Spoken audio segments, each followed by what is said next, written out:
WhatsApp guys, welcome back once again. So दोस्तों, आज की कहानी एक लड़के की है जिसके पास कुछ शक्तियाँ आ जाती हैं जिसकी मदद से वो गायब हो सकता है। तो चलिए मूवी की शुरुआत करते हैं। मूवी शुरू होती है और हमें एक पागल आदमी दिखाया जाता है जो कि पागल खाने में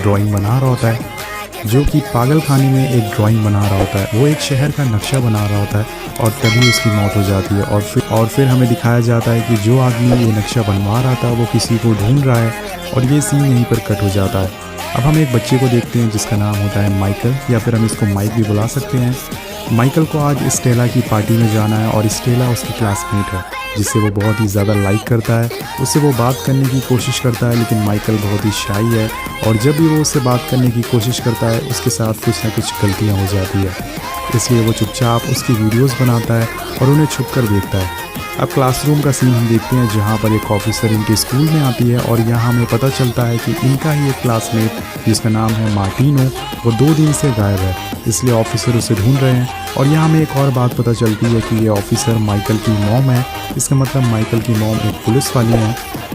इसके बाद अचानक से माइकल की नाक से खून गिरने लगता है और भागकर बाथरूम में जाता है। माइकल बहुत ही शरीफ बच्चा है, इसलिए उसके क्लासमेट उसे बुली करते रहते हैं और उसका मजाक उड़ाते हैं।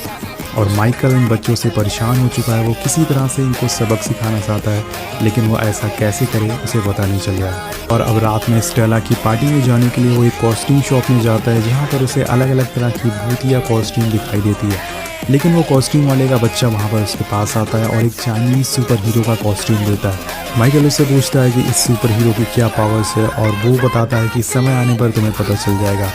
अब माइकल वो कॉस्ट्यूम लेकर घर आ जाता है, लेकिन अभी भी उसे पार्टी में जाने से डर लग रहा है क्योंकि उसके कॉस्ट्यूम को देखकर सभी बच्चे उसे हंसेंगे, उसे ऐसा लगता है। उसकी मॉम उसे समझाती हैं कि सुपर हीरो होना इतना आसान नहीं होता है, उन्हें मुश्किलों से लड़ना पड़ता है और तुम्हें भी पार्टी में ज़रूर जाना चाहिए। और यहाँ पर इनकी बातों से हमें पता चलता है कि माइकल के डैड अब इस दुनिया में नहीं है, इसलिए वो उन्हें बहुत ही मिस करता है। और अब माइकल पार्टी में पहुँच जाता है और स्टेला से बात करना चालू कर देता है, लेकिन तभी एक गड़बड़ हो जाती है। उसके क्लासमेट जो कि उसे बुली करते थे वो माइकल की फ़ोन में से स्टेला की सभी वीडियोज़ चलाना चालू कर देते हैं जो कि माइकल ने छुप छुप कर बनाई थी। जब स्टेला ये देखती है तो वो बहुत ही ज़्यादा गुस्सा हो जाती है और माइकल डर कर बाथरूम में छुप जाता है। अब सभी बच्चे माइकल के दरवाजे पर उसे डरपोक डरपोक चिल्ला रहे थे और माइकल शीशे में खुद से बोलता है, चाइनीज़ कॉस्ट्यूम वाले तुम्हारी पावर क्या है, मेरी विश है कि तुम मुझे गायब कर दो। और ये बोलते ही वहाँ पर बिजली कड़कती है और माइकल विंडो से कूद कर वहाँ से भाग जाता है। अब अगले दिन जब वो सोकर उठता है तो उसके साथ एक चमत्कार हो जाता है। वो देखता है कि वो सच में इनविजिबल हो चुका है, वो गायब हो सकता है। ये देखकर वो काफ़ी ज़्यादा खुश होता है और शॉक भी होता है क्योंकि उसके अंदर एक सुपर पावर आ चुकी है, तो वो हो सकता है। और वो खुद को एक मॉन्स्टर समझने लगता है। अब वो सारे कपड़े उतार कर क्लास में जाने लगता है और ये चीज़ एक काले चश्मे वाला आदमी देख लेता है। ये आदमी कौन है ये आपको आगे पता चलेगा। ये काफ़ी इंपॉर्टेंट कैरेक्टर इस मूवी में। और अब माइकल डिसाइड करता है कि वो अपने सभी क्लासमेट से बदला लेगा जो उसके साथ बुली कर रहे थे। इसलिए पहले वो इवान की टॉय गन से टीचर को मारता है जिससे कि टीचर उस पर खूब गुस्सा होती है और उसके डैड उसे पकड़कर यहाँ से ले जाते हैं। अब बारी थी एलेक्स की। वो उसके बैडमिंटन टूर्नामेंट को ख़राब कर देता है जिससे कि वो मैच हार जाता है। और इसी तरह से माइक दोनों लोगों से अपना बदला ले लेता है और ये सब करके उसे काफ़ी ज़्यादा खुशी मिल रही थी। और इसके बाद उसके अंदर का जॉनी सिंस जाग जाता है और नंगा होकर वो लड़कियों के बाथरूम में घुस जाता है, लेकिन तभी एक टावल आकर उस पर गिरती है और वो पकड़ा जाता है। जब ये बात उसकी मॉम को पता चलती है तो वो उसे समझाती हैं, बेटे लड़कियों को अच्छे लड़के पसंद है, जॉनी सिंह जैसे नहीं।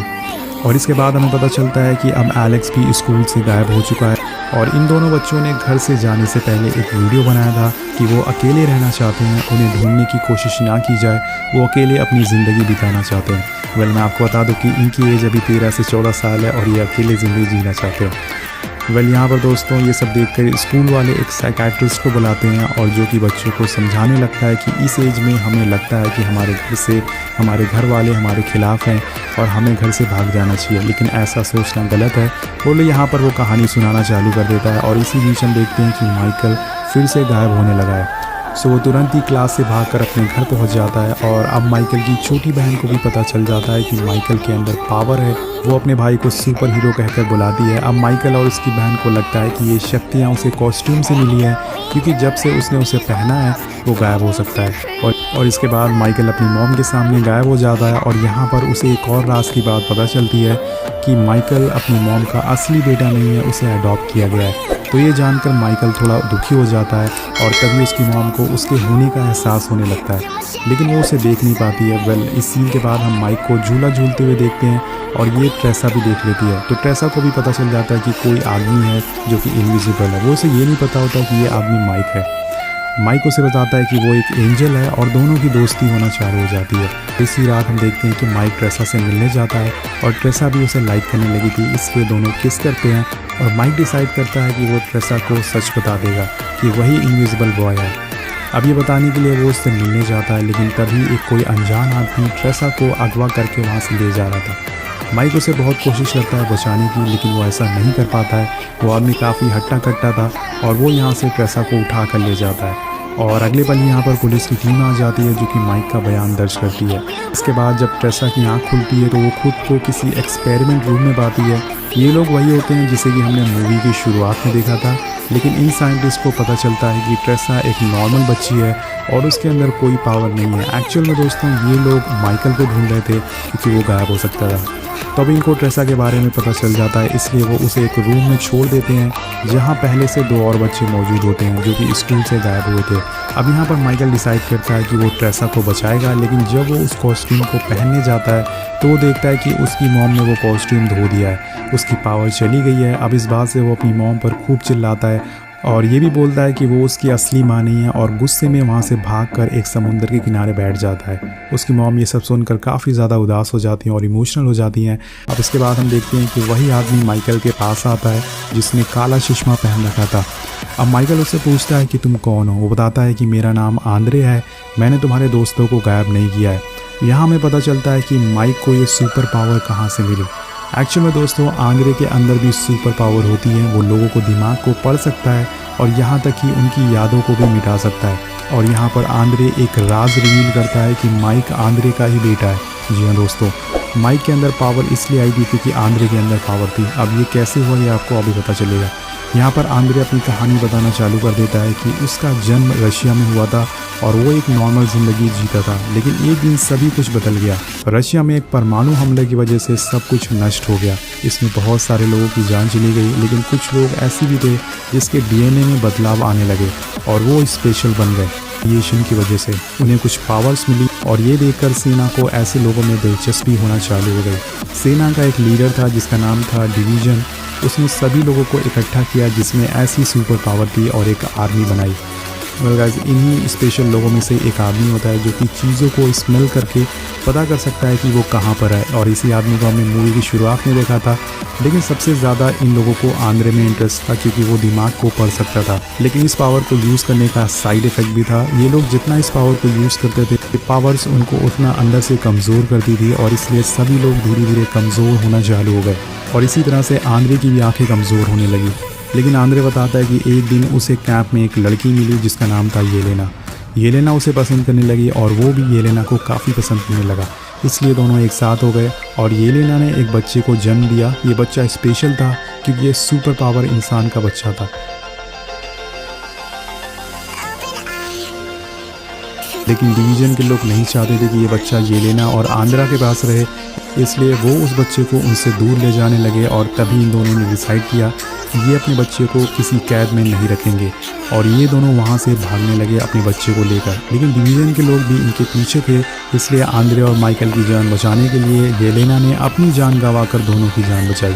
अब येलेना की भी सुपर पावर थी इनविजिबल होना और वही पावर माइकल के अंदर मिली थी।